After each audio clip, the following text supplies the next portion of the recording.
gasto? ¿Por qué te Me gustó. ¿Por qué? ¿Porque te daba dinero fácil? ¿Porque...?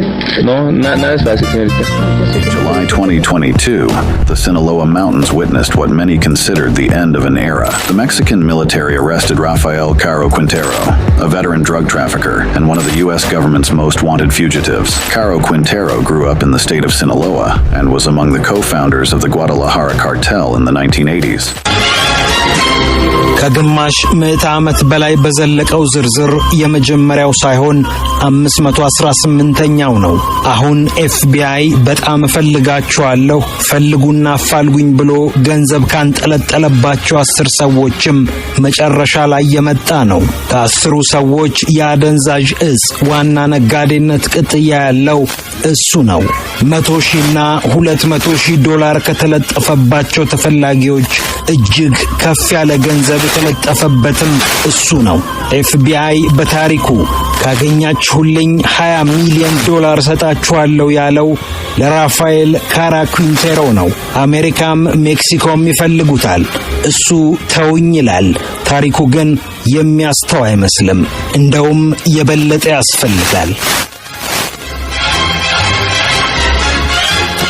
Rafael Caro Quintero es nuevamente uno de los 10 fugitivos más buscados por el FBI y se ofrecen $20 millones de recompensa por su captura. Caro Quintero, ex líder del cártel de Guadalajara, es señalado por la muerte del agente de la DEA, Enrique Camarena Salazar, y al piloto mexicano Alfredo Zavala Velar, ocurridos en 1985.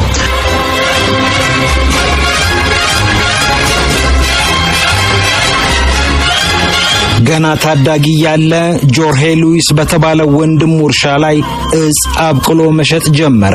ከነ ፔድሮ ፔሬዝ እና ኤርኔስቶ ካሪሎ ጋር ኃያል ሰንሰለት እስኪፈጥር ድረስ ግን ድንበር ተሻጋሪ ነጋዴ አልሆነም። 1970ዎቹ እንደ አውሮፓውያን አቆጣጠር ላይ ከሜክሲኮ ወደ አሜሪካ በከፍተኛ መጠን አደንዛዥ እጽ እየያዘ በዋናነት ሲያስገባ የነበረው እሱ ራፋኤል ካራ ኩንቴሮ ነው። ሜክሲኮ ያለው የጓዳላያራ የእጽ ግዛት መስራችም ነው። ሜክሲኮ ያለው የእርሱና ተከታዩ ትውልድ በዚህ ክፉ ንግድ እንዲሰማራ መሲህ ሆኖም አገልግሏል። ከጓዳላያራ የእጽ ሰንሰለት መበጣጠስ በኋላ እንደ ሲናሏ የመሳሰሉ የእጽ ሰንሰለቶች እንዲቋቋሙ አነሳስቷል፣ አስተምሯል። እነ ኤልቻፖ ጉዝማን ዛሬ በአደንዛዥ እጽ ከመግነናቸው በፊት የእርሱ ስም የበለጠ ይጠራ ነበር። ኤፍቢአይ በግድያ ከሚፈለጉት ከነ ዊሊያም ብራድፎርድ ቢሾፕም ሆነ ያስር አብዱል ሰይድ የበለጠ እርሱን ይፈልጋል። ከአሸባሪው፣ ከአጋቹ፣ ከገዳዩ በበለጠ ራፋኤል ካራ ኩንቴሮ በጣም ይፈልጋል። በጣም እንደሚፈለግ ዋጋውም ይናገራል። የወጣለት ዋጋ $20 ሚሊዮን ነው። An up to $20 million reward is available for information leading to the arrest and or conviction of Rafael Caro Quintero, the latest addition to the FBI's 10 most wanted fugitives list. Caro Quintero is wanted for allegedly ordering the kidnapping and eventual murder of DEA Special Agent Enrique Camarena, who was also known as Kiki, in 1985.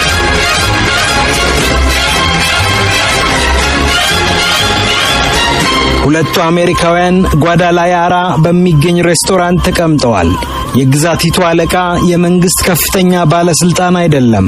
የአደንዛዥ እጽ ነጋዴው ኩንቴሮ ነው የግዛቲቱ አለቃ። ኩንቴሮ በጸሐፊነቱ የሚታወቀው ጆን ክሌይ ዎከርና የጥርስ ሕክምና ተማሪው አልበርት ሬዳላት በሬስቶራንቱ መገኘታቸው አልተመቸውም። በግሉ የበለጠ በሚዝናናበት ቤት የተገኙት ሰዎች ጸጉረ ልውጥ ሰላዮች እንደሆኑ ተገነዘበ። ወዲያውኑ በጠብደል ጠባቂዎቹ እየተጎተቱ ወደ ዕቃ ክፍል እንዲመጡ አደረገ። ደና አድርጎ አስነራታቸው።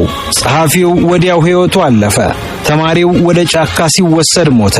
ከ6 ወር በኋላ የሜክሲኮ ሕዝብ ዛፖፓን በሚገኝ ፓርክ ውስጥ 2 አስክሬኖች ስለመገኘታቸው ሰማ። አስክሬኑ የሁለቱ አሜሪካውያን መሆኑ ሲሰማ አሜሪካ አንደኛውን ቂም በኩንቴሮ ላይ ያዘች። Over several days, including a gruesome torture event that ultimately resulted in his death. That's the red line that doesn't get crossed. You're talking about a United States special agent that was kidnapped, tortured, and killed.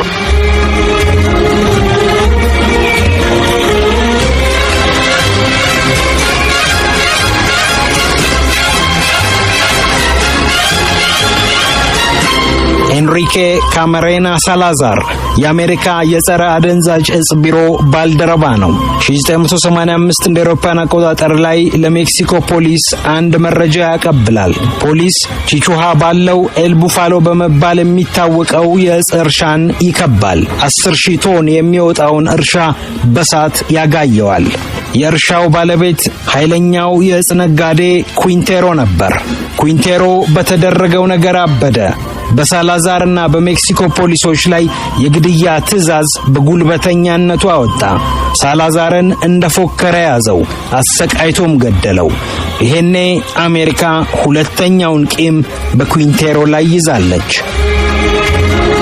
An up to $20 million reward is available for information leading to the arrest and or conviction of Rafael Caro Quintero, the latest addition to the FBI's 10 most wanted fugitives list.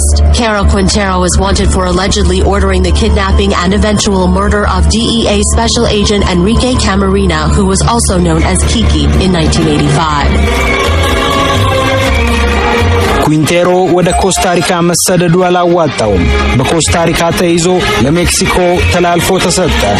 ለሜክሲኮ ከፍተኛ የፖሊስ ባለስልጣናት እስከ $300,000 ጉቦ እየከፈለ ሲያመልጥና ሲሰወር የነበረው ኩንቴሮ 1985 እንደ አውሮፓውያን አቆጣጠር ላይ ግን በቃ ተባለ። ገለሃል፣ አግተሃል፣ ክፉ እጽ ሸጠሃል ተብሎ 40 ዓመት ተፈረደበት። በሜክሲኮ የሚገኝ በግዛት ደረጃ ያለ ፍርድ ቤት ግን ሊቀጣ የሚገባው በፌደራል ፍርድ ቤት አይደለም፣ የተከሰሰባቸው ወንጀሎች በፌደራል ደረጃ የማያስጠይቁ ናቸው ብሎ ከተያዘ ከ23 ዓመታት በኋላ 2013 እንደ አውሮፓውያን አቆጣጠር ላይ ለቀቀው። በዚህ አወዛጋቢ የፍርድ ቤት ውሳኔ ኩንቴሮ ሸሽቶ አመለጠ። እገታም ግድያም ያደንዛዥ እጽ ንግድም በፌደራል ደረጃ ሊታይ የሚገባ ቢሆንም ፍርድ ቤቱ የወሰነው ውሳኔ አሜሪካን አስቆጣ። በቅጣቱ ያልወጣላት አሜሪካ ይያዝ ብላ አገር ይያዝልኝ አለች። ሜክሲኮ ሺ ብላ ልትይዘው ስትል ሰውየው ጠፍቷል። ከተደበቀበት ቦታ ፕሮሴሶ ከተባለ መጽሔት ጋር ቃለ መጠይቅ ሲያደርግ እኔ ማንንም አልገደልኩም፣ ከእጽ ሽያጭ የወጣሁ ተራ ሰው ነኝ፣ ተውኝ ብሎ ተናግሯል። እነ ኤል ቻፖ በእስር ቤት እያለ ጎበኙት እንደነበር የተናገረው ሰውየው ከዚህ በኋላ ግን በዚህ ሥራ ውስጥ የማይሰማራ ሰው ስለሆነ እርሱኝ የሚለውን ተማጽኖን አቅርቧል። አሜሪካ ግን አልተወችውም።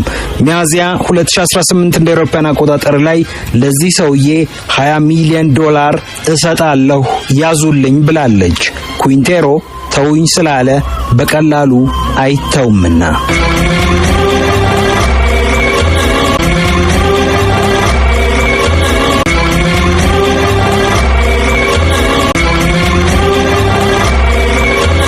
Of the DEA and the rule of law of the United States of America. We stand here united today.